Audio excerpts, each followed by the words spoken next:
असलामुअलैकुम दोस्तों, क्या हाल है? ठीक हो दोस्तों? आज दी वीडियो साड़ी है भाई जेड़े दोस्त अहबाब कोलो सबस चारा है ना, अजकल फरवरी दा एंड हो रहा, तकरीबन साढ़े कोल 22 तरीक हो गई है ते फरवरी एंड जा रही है ना। ते सबस चारा इस टाइम अरूज ते ही।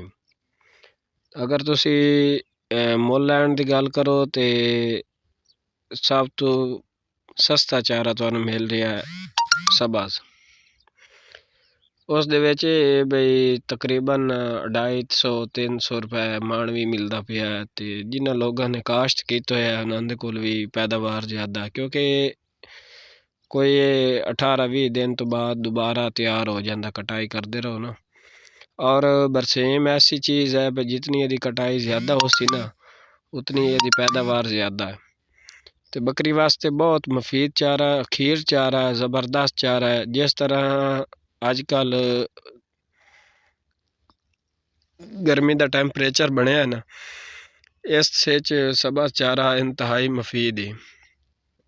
सबस चारा तुसी कदन दे सकते हो जो धुप का टाइम होवे और ये जो शबनम त्रेल होवे, तुसी नहीं कटाई करनी है। हुण साढ़े कोल तकरीबन 11 का टाइम हो गया, अज वेख लो सारा चारा जेड़ा है ना ये ते वो शबनम वगैरह खुश्क हो गई है।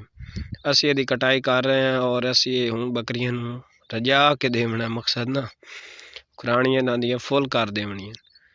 और यदि कटाई करते जासो ना, जिवें इनू धुप लगती जासी इसका पानी वाला सिस्टम सुखड़ना शुरू हो जासी, यानी कि फौरी कट के फौरी तुसी नहीं पा सकते। मैं कटाई कर रहा पीछे तुसी देख रहे हो, ये धुप तो ना थोड़ा थोड़ा सुखड़ना शुरू हो जासी, यानी कि अद्धा गिला रासी अद्धा खुश्क हो जासी। और बकरी जितना शौक नाल ये चारा खांदी है ना, सबस जेड़ियां हिली हुई हैं ना, मैं ना कमाल खांदी है। क्या जितना तुसी मर्जी पा दी हो ना, ये बकरी थोड़ा थोड़ा करके ज़ाया नहीं करती और शौक नाल खांदी। और ये फायदा ये भाई एक तो पानी की कमी नू पूरा करदा, दूआ ये ग्लूकोज नू पूरा करदा है, त्रिया ये कब्ज़ नहीं होवन देंदा। बकरी जड़ी है वो मूत्र भी बड़ा करती है और मेंगना भी जड़ी है वो भी तार करदी है, खुश्की नू भी ख़त्म करदा है ना। इस चारा ऐसा है भाई बकरी बड़े शौक और बड़े ज़ौक नाल बड़ा लपक के खांदी, बड़ा मुँह भर के खांदी। तुसी जिन्ना दोस्तां कोल है या जिन्ना कोल नहीं, इहदी तुसी खुश्क भी कर सकते हो। जेड़े पत्ते ने इन्हें सारी प्रोटीन होंदी है। देखे इनू तुसी अजकल अगर तुहाडे कोल ज़्यादा हो गया जिन्ना दोस्तां कोलों, वो इन खुश्क करके भी रख सकते हैं, टोका मशीन ते करके 3-4 धुप्पा लवा के जिसले मुकम्मल है खुश्क हो जाए इस तरह भी इस्तेमाल कर सकते हैं। और उस बाद ये प्रोटीन जड़ी है ये छोटे बच्चे जेड़े हैं ना तुहाडे बकरियां दे, उन्हां नूं तुसी पत्ते बड़े शौक दे खांदे, उन्हां नूं तुसी पेट भर के खिलाओ। यानी कि ये बड़े ही फायदे, बड़ा ही ਇਹਦਾ फायदा है।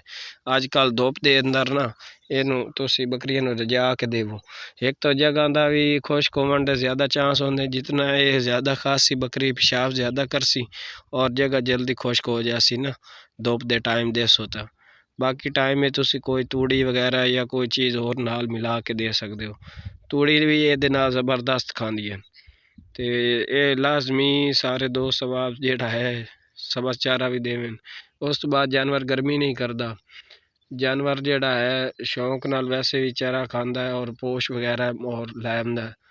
तो बाकी ये भाई कुर्बानी के जानवरों में भी तुसी देवो ताकि इन्हां दी खुश्की वगैरह भी ख़त्म होवे, इन्हां दा जेड़ा है कब्ज़ वगैरह भी ख़त्म होवे, तो इन्हां दा जेड़ा है सारा टैंपरेचर बाकायदा लेवल ते रहे ताकि वो ग्रोथ ज़्यादा करें। वीडियो अच्छी लगे तो वीडियो नूं लाइक लाजमी करना।